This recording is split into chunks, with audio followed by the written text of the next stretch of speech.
Camp Nostalgic Studios presents The Funny Ass Road Show. This episode, we're back in Champaign, Illinois for the Sean Winfield Comedy Open Mic Night at Goldy's 2.0. Performing tonight, comedian Jon Maddy. It's The Funny Ass Road Show. Yeah, man, we gonna keep this going. I got one of my real big partners right here. He had me crying, laughing the other night. Man, y'all give it up for my man, Jon Maddy. One more time for Sean. Make some noise for him. Make some noise for Goldy's 2.0 for putting this on. That's very cool. Make some noise for that British guy and his fucking uncircumcised dick. Make some noise for that. He said that the British, they created white people, colonialism, and racism. You know his dick's racist because it's got a hood on all the time, you know? He's got that Ku Klux cock, you know what I'm saying? Can't hide that shit.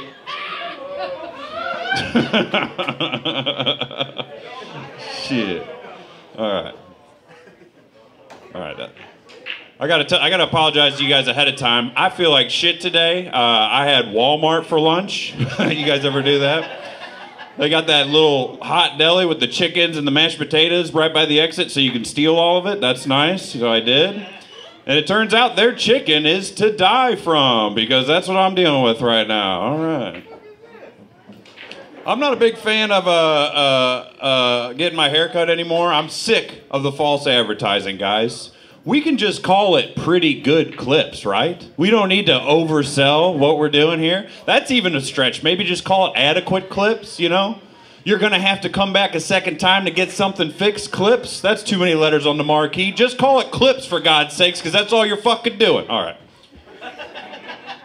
Big fan of Aldi, not only because it's the only place I can afford to eat at, but because they figured out how much it costs for you to not be a piece of shit. And that dollar amount is 25 motherfucking cents. Take your fucking carts back. All right. Now I'm just getting angry. All right. I live in Bloomington now, but I'm from Jefferson County, Missouri, just south of St. Louis. Who here? Yeah, you know Jefferson County? All right. You do some meth? Anybody else here a big fan of meth? Jefferson County was the meth capital of America for a few years straight. Now, we haven't been the capital in like the last 5 years, but we've been in the playoffs, you know? And I've never done meth this week, but I did watch I did watch a bunch of murder documentaries, and now I kill motherfuckers, right? But I only murder meth addicts because I know I'll get away with it. Y'all know why? That's right, meth friend. No dental records.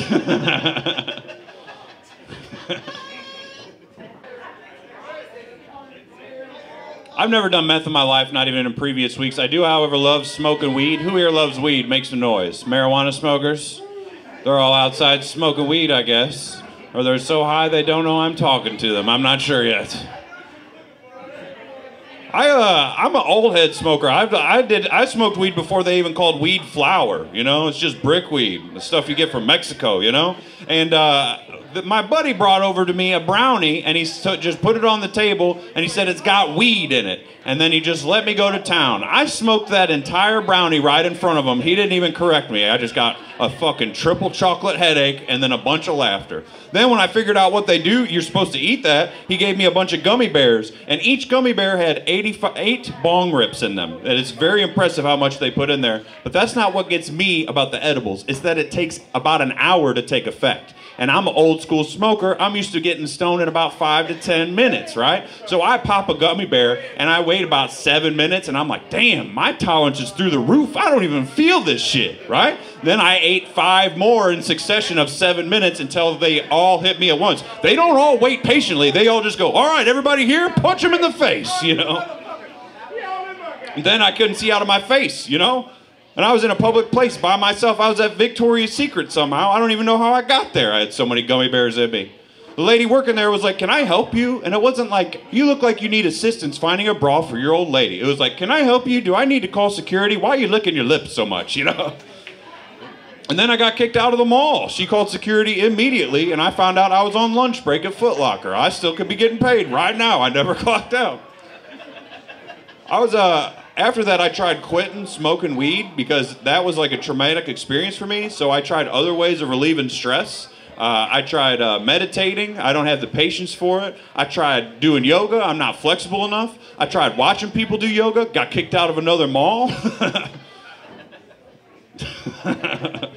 I'm not a big fan of algorithms, right? Anytime you get on your phone, it's listening to you. It wants you to buy shit that you're saying out loud. I already bought a storage shed. A 10-foot by 10-foot shed you build outside your house to store your lawnmowers. Do you know what my phone wants me to buy for these last 3 weeks? You guessed it, another fucking storage shed, right? It's just like you said that the word red, that rhymes with shed. Why don't you buy another Suncast, bitch? And I'm like, no, but this is very good algorithmage, right? So now every time my wife leaves the room and her phone's still in the room, I'm just over there right over it going, baseball tickets, blowjobs, baseball tickets, loaded fries. I don't know, I just want some cool stuff. All right, I've got this weird thing that I like to do. I've got a bunch of jokes here. They're short jokes. So they start out really dumb, where you're going to groan, and then they slowly get funnier and dirtier as they go. And it's usually when I want to see how dirty a crowd wants to get, but we're too far past that, you know? You guys are just going to have to hear it anyway. You guys down to hear some dumb, dirty, short jokes? Hell yeah. I was going to do it anyway, so I'm glad 3 of you are clapping. All right. I've got paperwork in the mail to change my name legally in the state of Illinois to this popsicle stand because I want to get more fellatios. You guys ever almost get off work and the guy working next to you goes, well, it's about time to blow this popsicle stand. Well, now you know whose house he's going to after. It's mine. I don't discriminate. He's going to blow me in that joke. Did you guys know that whenever Optimus Prime comes, the power goes out in his local area? Yeah. Yeah, that's what happens when you blow a transformer. Hey-o! It's an electrician joke. All right. This one I might get booed off stage. Yeah. Do you guys know that Arby's doesn't allow quadriplegics in their establishments? Yeah, a food place doesn't allow quadriplegics. Why does Arby's not? You know? It's because they have the meats, not the vegetables.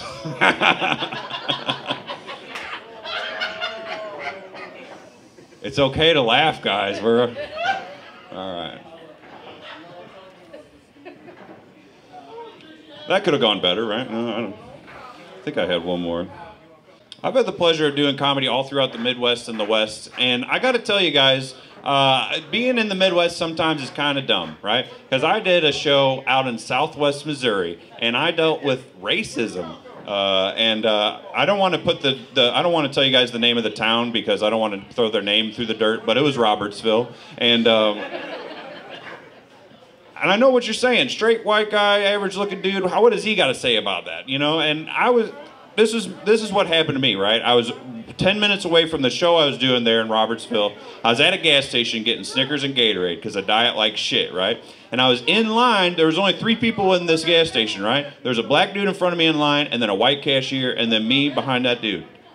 The transaction in front of me went normal. He got his shit and left. And then once I put my Snickers and Gatorade on the counter, this white cashier immediately gave me what I would call, he's a blind racist. He thinks everybody else his race is also racist, and so he confides in them what he feels. And he immediately let me know. He didn't even say, hey, how's your day? Hey, how's it going? What? Ooh, getting Gatorade today. No, he just immediately goes, man, I'm glad you're behind that guy in line, because if nobody else was in this store, I thought he's going to rob me.